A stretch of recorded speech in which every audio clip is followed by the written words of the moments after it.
Of course she couldn't come. Of course the children couldn't come. They're going to be killed. But now, what's changed? What's changed? Harry needs the good publicity. Harry has to move the story on, and Meghan knows she's got to play ball. It was just a test. I think it was a bit of a party trick that he does. And I just remember so clearly thinking, God, I wouldn't want to be on a Class A drug in front of Prince Harry at this dinner. They didn't laugh. He's in a room with his biggest supporters. They didn't even laugh. I think this is going to be the wake-up moment for Prince Harry, actually. I mean, if anything tells you you've lost the room, it's that.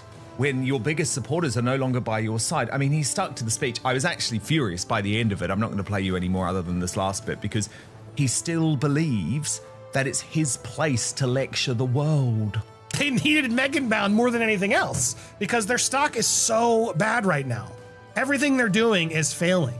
And so I do still firmly believe, this is always something I've stood by, I think the king has every right and does want to see his kid and his grandkids. As annoying as Harry is, as much as he may dislike and not want to see Meghan, it's still his son. Yeah, and it's like, you were not just trying to destroy other people's lives. Sorry, you were not just trying to destroy your life. You were trying to destroy other people's lives. You were trying to destroy entire organizations. You were trying to destroy the concept of a British free press. A $26 million charity for wounded veterans is running dry. And this week, a man who served in Afghanistan panicked, not because of the money, but because a woman testified in court about something he did in private. Something that reveals exactly who he really is. Not the prince, the person. Well, that was just this little joke he had to kind of buy somebody's silence. He sort of said, "Oh, pop this in your mouth," and then, you know, I suppose if you've then taken drugs, then he can sort of hide behind that, and that, I think that was his little tactic. But I really did. I spat it straight into my napkin because I just thought. And what do you think if it isn't was? paracetamol, I don't know. I just don't know. I think it was probably just a paracetamol. But he was testing. It didn't look like a paracetamol, but no, it was a test. Picture this. A room full of wounded warriors. Men and women who lost limbs, who lost eyes, who lost parts of themselves defending their country. They're gathered at an event for the Invictus Games, a charity their patron founded 13 years ago. He walks on stage. Bad audio. He looks tired, worn, like someone carrying weight that won't lift. And then he tries to tell a joke. Some of us have lost more of our hair. Some of us look younger than we did before. Some of us look older. He's looking around the room, smiling like this is going to land. Like this is the moment they're all going to laugh with him and remember the good times. The silence was deafening. They didn't laugh. He's in a room with his biggest supporters. They didn't even laugh. I think this is going to be the wake-up moment for Prince Harry, actually. I mean, if anything tells you you've lost the room, it's that. When your biggest supporters are no longer by your side. I mean, he stuck to the speech. I was actually furious by the end of it. I'm not going to play you any more other than this last bit, because he still believes that it's his place to lecture the world. In a room full of his supporters, his loyalists, the people who believed in what he was building, nobody gave him that laugh. Nobody. The camera pans across their faces, and you see it.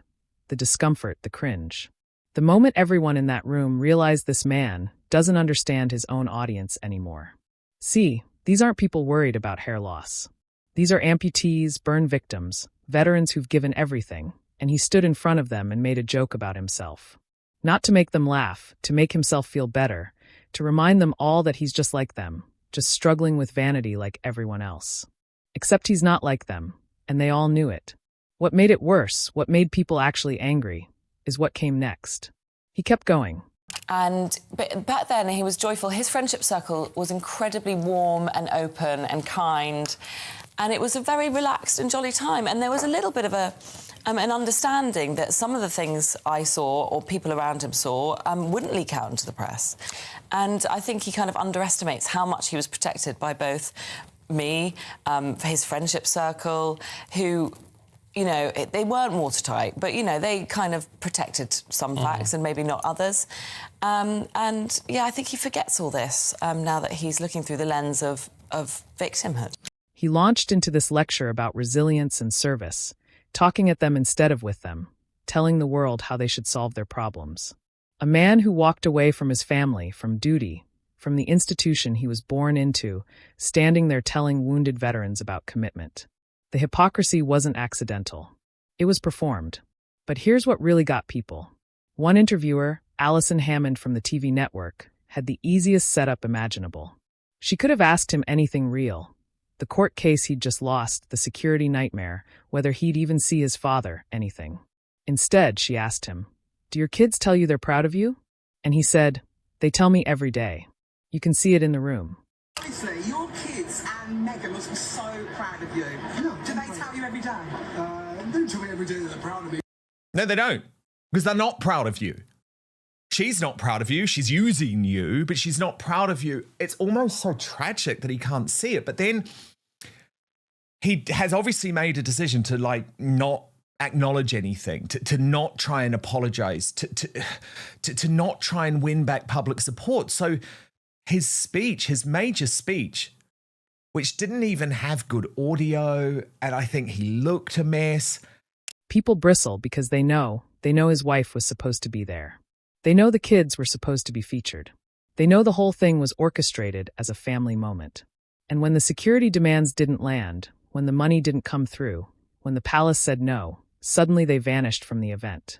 He was reading a script, and everyone could tell. But nobody knew yet what was about to come out. Nobody knew that within 24 hours, a woman would walk into court and describe something so revealing about his character that the entire narrative he'd built would start to crack. Her name is Charlotte Griffiths. She's a journalist. She knew Harry in his 20s, back when he was wild and free, back when the palace let him be a normal guy. Vegas trips, nightclubs, the whole thing. She was in his inner circle, and she testified under oath about something he did.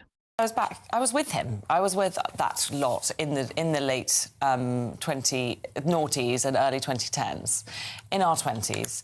And we all remember that time. He was quite leaky. His world was, as he said in Spare, a bit wild. Like, there's a picture of him there topless in Vegas. He then played strip billiards. He used to fall out of nightclubs. We've all seen that photo of him falling out of Bougie nightclub. Well, I used to go to Bougie nightclub every Tuesday. So I thought his case was flimsy because he was a very open person back then, and I felt that I was an example of that because I was there. I'm the same age as Harry, and I was there at the time. At a private dinner, surrounded by people, Harry pulled out a small white pill.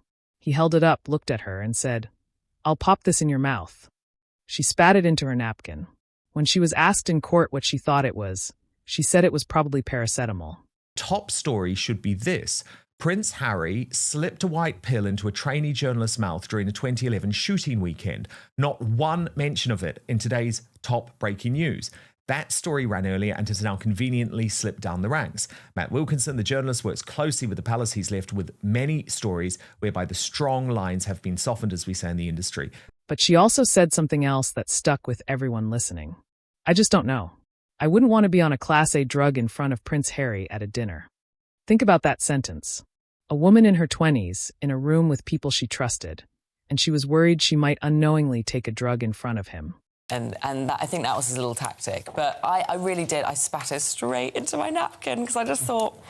And what do you think if it isn't a was? paracetamol, I don't know. I just don't know. I think it was probably just a paracetamol. But he was testing. It didn't look like a paracetamol, but no, it was a test. It was just a test. I think it was a bit of a party trick that he does. Why would she think that? Why would that be the association that popped into her head? Because it wasn't a harmless joke. It was a test. That's what Charlotte called it. A test. A way to see if she'd take something without questioning it. A way to silence her, maybe to see how far her loyalty went. She said he was testing her, and she watched him do this casually, like it was a party trick, like it was something he'd done before. So ask yourself, why would The Sun run a breaking story today with zero mention of the white pill allegation? Within this, Harry's still royal enough to be protected.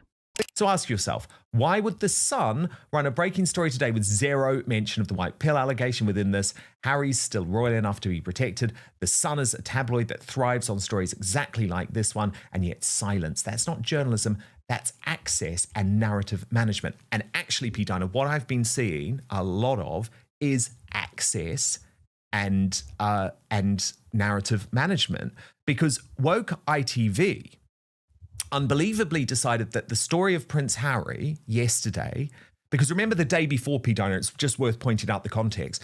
The day before, he banned all cameras. This is about power. This is about a young man who had everything, who had protection, who had people around him who would never say no, figuring out how far he could push. Whether he could slip something into someone's mouth and laugh it off as fun. That's character. That's who he was when nobody was watching. I was focused on his lawyer, who was just badgering me and haranguing me and making me out to be this sort of fantasist, and said that I'd overplayed my friendship with Harry. And I felt very strongly that I didn't overplay my friendship, nor did I downplay it. Because I was in the High Court, I laid out a handful of facts that set the record straight. The media barely covered it. One newspaper ran the story, and then it disappeared. Nobody wanted to talk about it. Nobody wanted to ask the question. How many times has he done this? How many women did he test this way? But when Charlotte testified, when she said it under oath, when she swore to tell the truth and then described this moment, the gloves came off. The press that had been protecting him for years suddenly realized something. He wasn't untouchable. He could lose. And if he could lose in court, what else might come out? I had 2 paragraphs in the statement saying that he thought I was a credible and reliable and honest witness. And I felt I was. And during the trial, it was so funny because it felt like revising for an exam in the build-up, and I was very nervous about it. But once I got going, giving my evidence, I realised I knew all the answers because they were literally just reality of what had happened. They were in my head. They were the truth. So it wasn't too bad in the end, in the actual moment. But then the aftermath was awful because, of course, there was loads of trolling and also people thought the worst of my movie Snuggles. He sued the Daily Mail. He claimed they hacked his phone, invaded his privacy, published his secrets. He built his entire case on the idea that his circle was watertight, that nobody close to him would ever leak. Tuesday's disastrous court ruling, which saw Harry lose his case against Associated Newspapers, will make things even more awkward. But it's Chris Shipp, of course, of Woke ITV. I mean, we literally saw him, P. Diner, like, kneeling on his little knees when Harry was walking out of Chatham House this week. Harry, are you okay? I mean, the guy's embarrassing. He actually had, like, a long career as a political journalist in the UK. He has destroyed his credibility to team up with Harry. That he was careful, protected, controlled. The judge destroyed that argument in minutes. Charlotte testified that she knew him, that she was in his group, that she had his number, that they talked, that his world, in his own words from his own book, was a bit wild. Vegas, nightclubs, falling out of places he shouldn't have been in. He then played strip billiards. He used to fall out of nightclubs. We've all seen that photo of him falling out of Bougie nightclub. Well, I used to go to Bougie nightclub every Tuesday. So I thought his case was flimsy because he was a very open person back then. And I felt that I was an example of that because I was there. I'm the same age as Harry, and I was there at the time. Claiming his inner circle was locked down, Harry had been spectacularly public about his own indiscretions. The judge found him not credible on that point. And then the real blow. Harry attacked the judge afterward. He went public with claims that the ruling was unfair, that the court was biased, that he'd been wrong. When the king had publicly attacked one of the king's council judges following that high court judgment, in this case against the Mail, I would have thought absolutely not again, because it would have put the king in quite a constitutionally difficult position. Nonetheless, the king has privately hosted the Duke and Duchess of Sussex. He's flown in with the 2 children from their holiday home in Europe, we believe, to Highgrove House in Gloucestershire, the king's private house in Highgrove in Gloucestershire, with the Queen present as well, which I think is quite significant. Harry and Queen Camilla have not exactly been on the best of terms ever since the publication of Harry's memoir, Spare, back in 2023. He literally tried to discredit a judge in the king's court, his own father's court. Constitutional lawyers were stunned. You don't do that. You don't attack the judiciary when you've lost. You accept it and move on. But he couldn't accept it. He couldn't take responsibility. Can't do this. Shows to me just a huge arrogance. Arrogance and entitlement. He wants to try to shift the blame because he can't take responsibility for anything. So of course he has to counter it with, the palace doing something. And of course they're not doing anything. I mean, Harry is the one who's been the proven liar here. He couldn't say, I was wrong. The evidence showed I was wrong. Instead, he blamed everyone else. The judge, the media, the system. That's when people started to see the pattern. Not just one bad decision. A pattern of refusing accountability. A pattern of attacking anyone who didn't give him what he wanted. And the legal bills, they were astronomical. He'd lost. He was going to pay.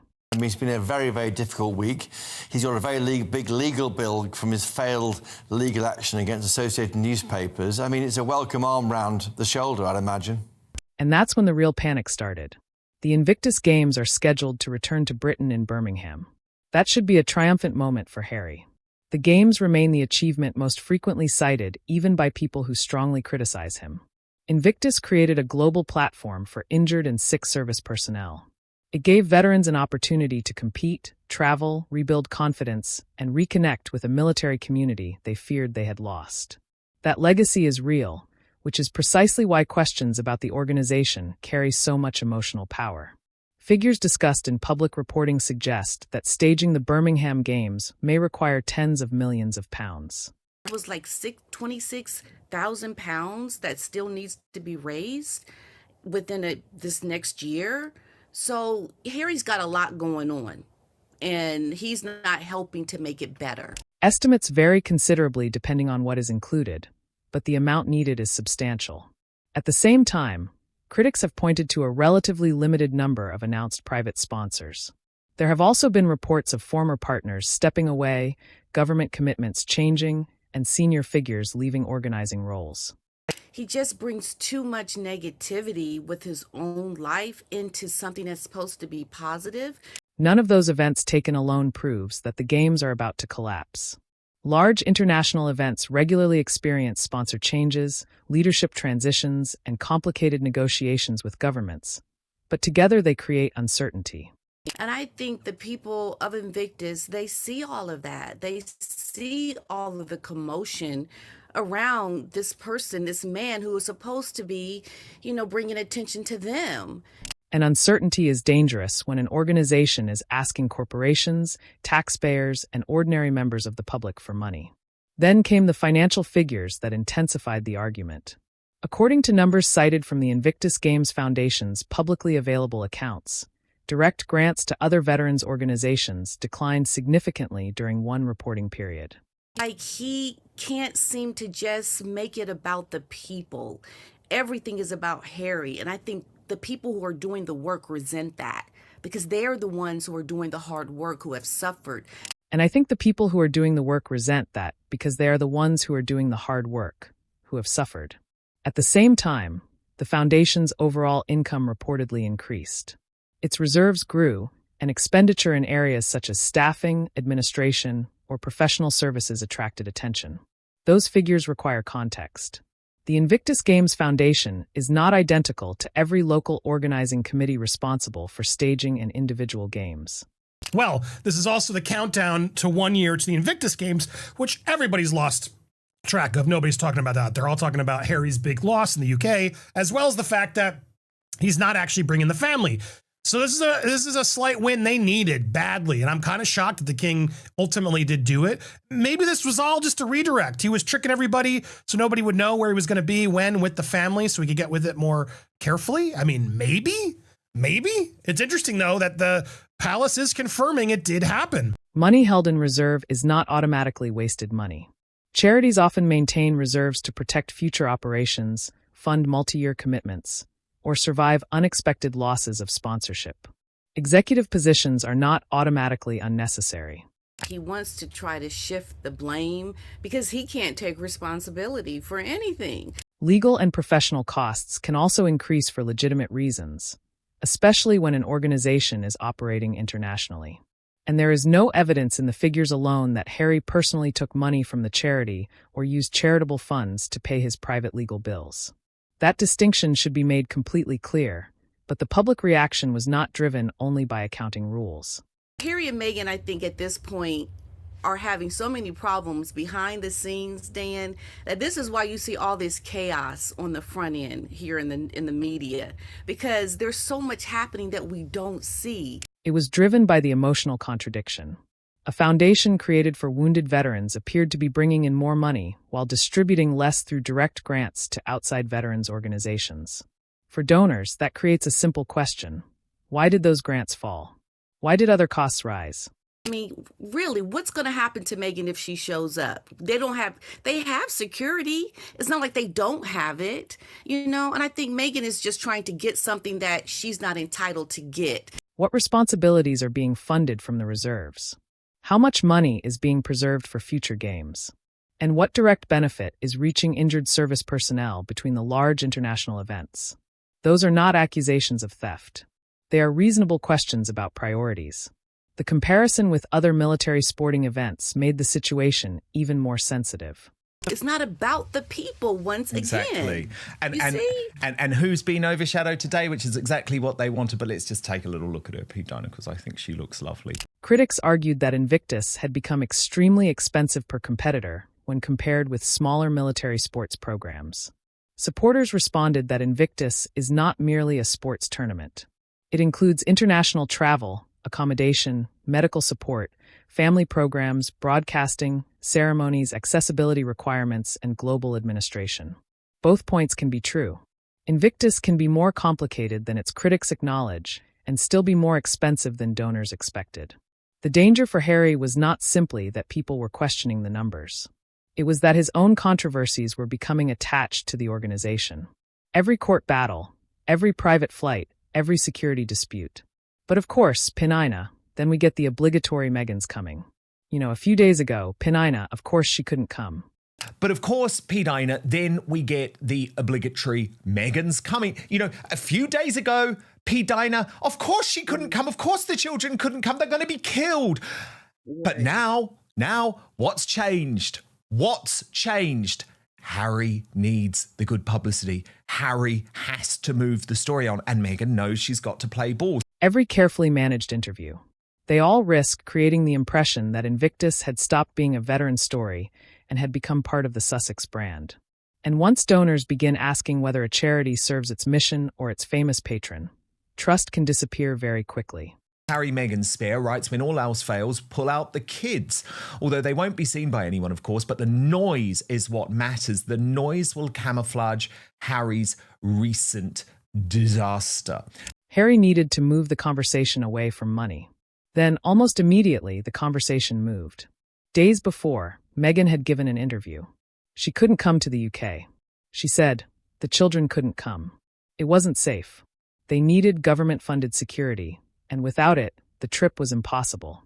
The palace said no to the security. So she stayed away. The kids stayed away. No visit, no family moment. But then the court ruling came down Tuesday. Harry lost spectacularly. The headlines were brutal. I am Andy Signor, and I was right. I knew it was happening. The graphic wasn't made in a waste. Meghan Bound is indeed happening as we speak. The royal re-entry has happened. It is being confirmed.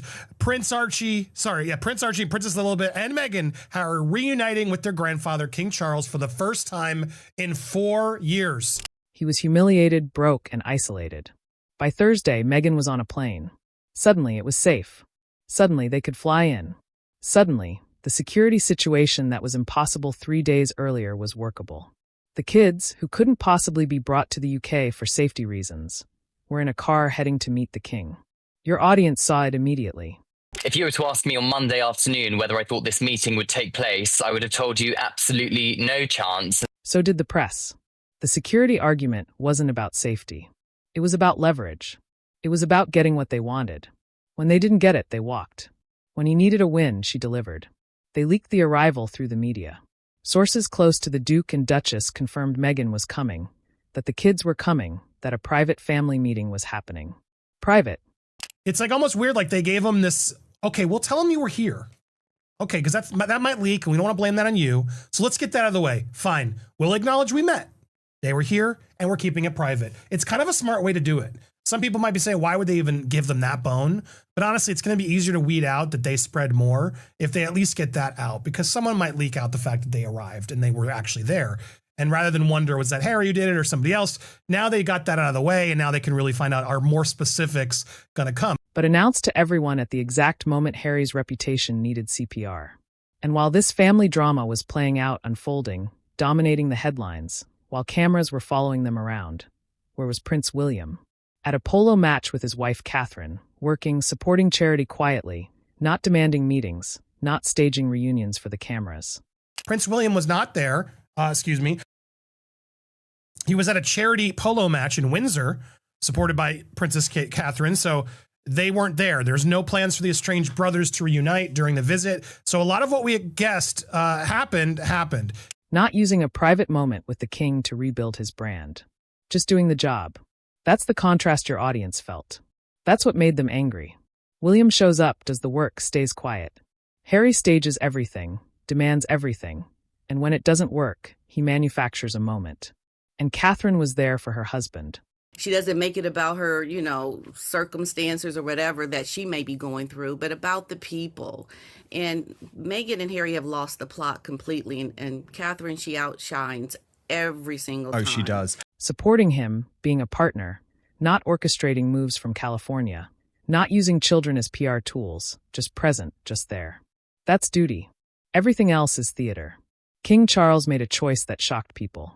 After Harry attacked his judges, after losing in court, after the headlines turned toxic, the king said yes to a meeting at his private residence with his son, his daughter-in-law, and 2 grandchildren he hadn't seen in 4 years. The Buckingham Palace confirmed on Friday, today, that King Charles and Queen Camilla hosted Prince Harry and Meghan Markle and the couple's 2 children this afternoon. The reunion took place at Highgrove House, the monarch's private country residence in Gloucestershire, England. No images are expected to be released from the reunion, and no further details will be provided, as it was a private family meeting. Not My King started trending. People were saying he was weak, that he was rewarding bad behavior, that he was sending a message to Harry. Do whatever you want. Attack whoever you want, lie in court, criticize the institution, and Dad will still see you. Dad will still give you what you want. Constitutional experts were asking questions. Was this smart? Was this wise? Let's talk, though, there could be a constitutional crisis if the king actually decides to back Prince Harry and go ahead with that meeting. So I do want to talk about the significant sort of ramifications. Was the king protecting his son at the expense of the crown? But here's what they missed. Charles is 76 years old. He's undergoing cancer treatment. His youngest son lives on another continent and rarely comes home. His grandchildren barely know him. Maybe he just wanted to see them. Maybe as a father, he thought, I might not have that many more chances. That's human. That's understandable. But it was also a gamble. The king is, 77 years old now. He's undergoing cancer treatment. He's been desperate to see his grandchildren for a long time, who clearly live in California and don't come back to the UK very often. There's been quite a lot of security concerns. But Harry clearly saw it was the right time to host kind of a private family tea, and for the avoidance of doubt. Because people interpreted it differently. They saw it as the man who claims to respect the law just hugged the man who attacked the law, and they lost respect for both of them. As annoying as Harry is, as much as he may dislike and not want to see Meghan, it's still his son. As a father, I just can't imagine not wanting to see your kid, even when they're annoying. You still want to be there at some point, especially in the final years, to say hi and give them a hug and see what's up and try to get through to them and see their kids. Of course, it's all incredibly important. A man who lives on another continent, who has no power, no title, no money, no crown. He's been locked out completely for years.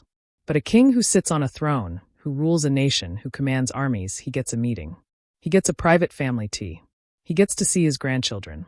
Your audience sees the calculation in that. Meghan chose wealth and status over her own father.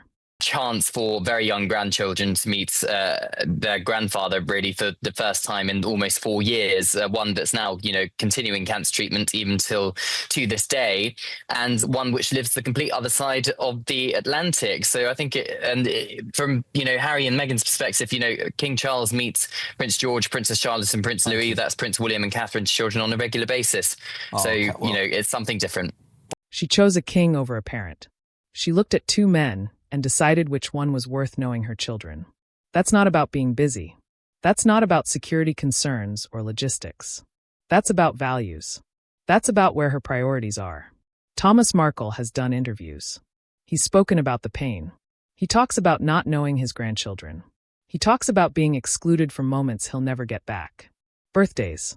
I think Meghan is just trying to get something that she's not entitled to get. And this is why they pull out, because they want them to get the best of the best. Well, you have enough for who you are to go show up and do the work, but you don't show up because it's all about you. She chose a king over a parent. She looked at two men and decided which one was worth knowing her children. That's not about being busy. That's not about security concerns or logistics. That's about values. That's about where her priorities are. Thomas Markle has done interviews. He's spoken about the pain. He talks about not knowing his grandchildren. He talks about being excluded from moments he'll never get back. Birthdays. I think it's incredibly important for family to stick together, something Meghan refuses to do with her own side. So it's nice to see someone, maybe it was Harry, maybe it was, who knows who pushed it, finally did get through to them and say, you can't put this off. You can't dangle and hold this hostage any longer. You're here. He's made it available. Go do it. And perhaps it was all a redirect. Who knows? But what do you think of all this? Are you happy by this at all? Can you admit that? Or am I missing something? I want to hear your thoughts. Let me know. Let me have it in the comments. First days of school, Christmases, he missed them all. And while he's waiting, while he's hoping someday he'll get a call, someday he'll be allowed to meet them, his daughter is organizing secret meetings with royalty. She's orchestrating reunions that get leaked to the press.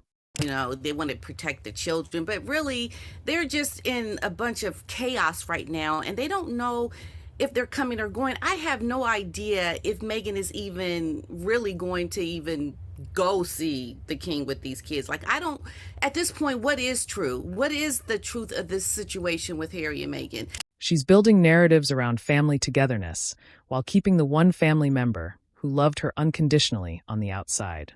Your audience felt the hypocrisy of that. They saw it as character, not as logistics, not as security, not as complicated royal politics, just as a choice.